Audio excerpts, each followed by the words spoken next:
Hello, and here we go. This is 2.5. We're going to be taking a look at the North versus the South. We're going to take a look at geography and the economy. We're going to take a look at lasting impact of American history. All right, so you're going to know something different. Miss Gray doesn't want us to use aims anymore, so now we're using objectives. I always have objectives, but I don't usually put them on the slides, but here they are. This is what you're going to be doing in level of complexity. You're going to identify the geographical characteristics that separated the colonial regions. Translated. Okay.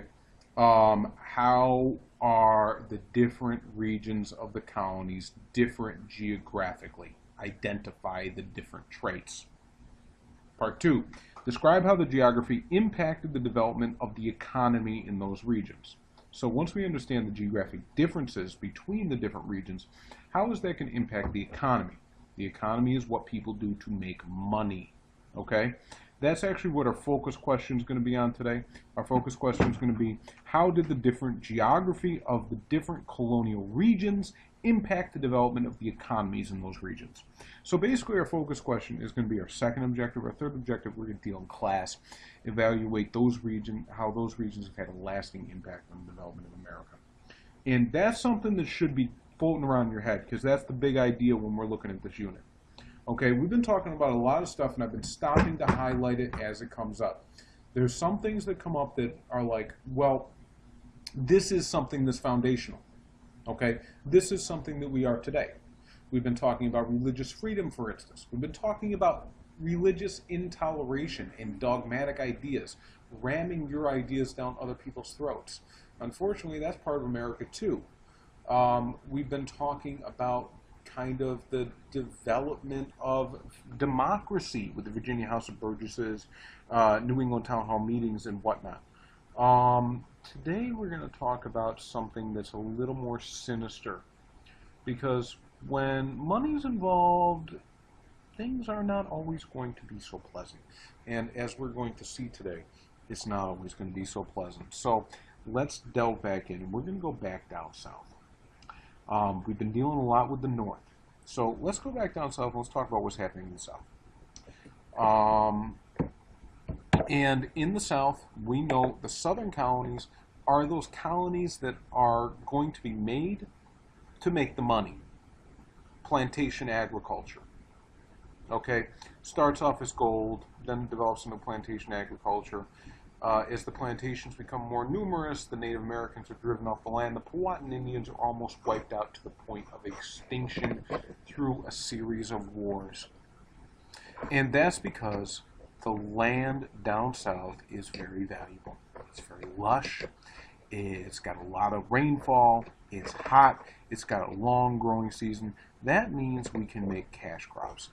And in the 18th century, or in the 17th and 18th century, the big cash crop is tobacco. Okay, tobacco is taking Europe by storm. This is the drug of choice for European salons. It is something that you did if you were fashionable. You would smoke tobacco in your pipes. I said tobacco. So this is going to be a huge crop, and it's going to be something that grows particularly well in the American South. Later, they're going to import it to places like Turkey and Egypt, but not quite. They hadn't quite gotten there yet. So the American South is going to be heavily dependent on tobacco agriculture. So Virginia is going to be all tobacco. North Carolina is going to be all tobacco. It's going to be those southern colonies. Tobacco cultivation requires a few things. Okay, you need to have sunlight. You need to have water. You need to have a lot of land. Okay, these are tobacco plants. Just a second.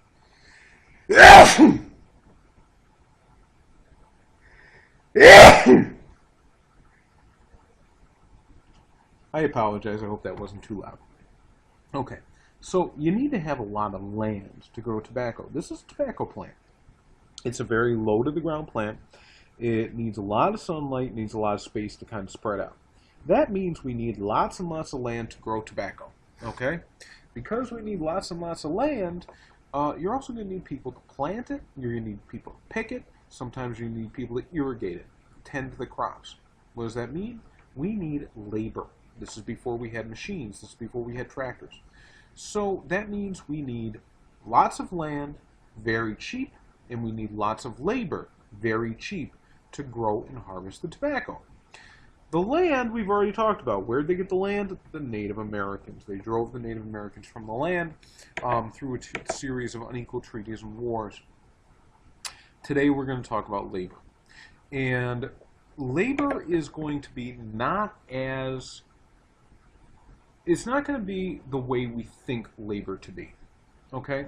At first, it was not slavery. Slaves were too expensive. Okay? You have to remember, the entire system in the colonies at this point was just getting set up. So these communities are just getting set up, and you got to ship everything over from Europe because nothing is here. Every community must be built. Every piece of farm implementation has to be brought in. Every piece of furniture has to be imported. It's going to be a long time before industry can develop in the Americas. Eventually, industry in the Americas is going to develop into the powerhouse of the world. But during that time, industry was just burgeoning. It was just beginning.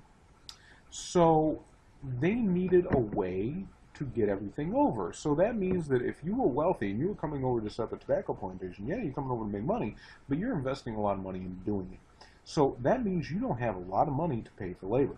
Slavery is not going to be an option for you because that requires a lot of money. So what they're going to do is they're going to come up with what's known as the headright system. The headright system was basically a way to attract people to the colonies and grant people land at the same time. So you need workers, you need people to work the land. This is going to be the way to do it. Lots of people in Europe wanted to go over to America, but they couldn't afford the passage. Ships at that time were very inefficient. It took at least a month to go from Europe to the colonies. Okay? And that means for a month you're on a boat, limited space on a boat, and you need water and you need food for a month. That's a lot of money. And that's something that people couldn't afford at that time, especially the ordinary poor. So, here's what would happen. Basically, you had somebody that was more wealthy, and they would pay for workers to come from Europe. Okay? And what they would do is they would grant them 50 acres of land. But there was a condition on it.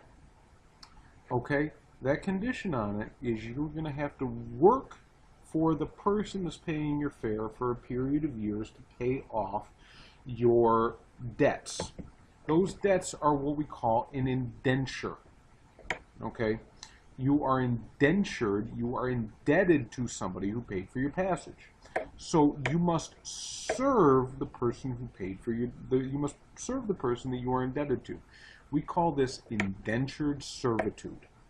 So basically, what would happen is that those that couldn't afford the voyages and needed tools to establish themselves, because you got to remember, it's not only getting over here, but once you get over here, you need plows, you need tools, you need seeds, all that stuff costs money, and it's money you don't have. So you got to get established in the New World. So you would have a landowner that would pay for your passage, and you'd have all that stuff over here. And basically, you would sign a contract, and this is an indentured contract right here. Okay? Basically, the contract said that you owe this person such and such money for paying for your voyage to America. Now, what you're going to do is you're going to work for that person. You're going to work for a period of, say, 5 to 7 years. And you work for that 5 to 7 years, and after that 5 to 7 years, your debts are going to be paid off, and that person is going to give you land and a little bit to start yourself off. Okay? So basically, you are going to be an indentured servant, which is, a worker that is not paid. You're kind of like a slave for 5 or 7 years. But once that 5 or 7 years is over, your debts are wiped clean, and you have land to work with. Okay? This sounds like a win-win for people. Okay? They would be granted a headright. They would be granted that land. They would get their voyage over here, and they would just have to work off the debts. Okay? So The owners of the land, they get people to work the land, and the workers come over here, they get to start a new life, and they get to do it without putting any money down. They just have to they just have to work for a while for it. Explain it, we'll see how it works, okay? Yeah, thank you. Sorry to interrupt you. Oh, no problem, Rivas. I'll see you later. Oh my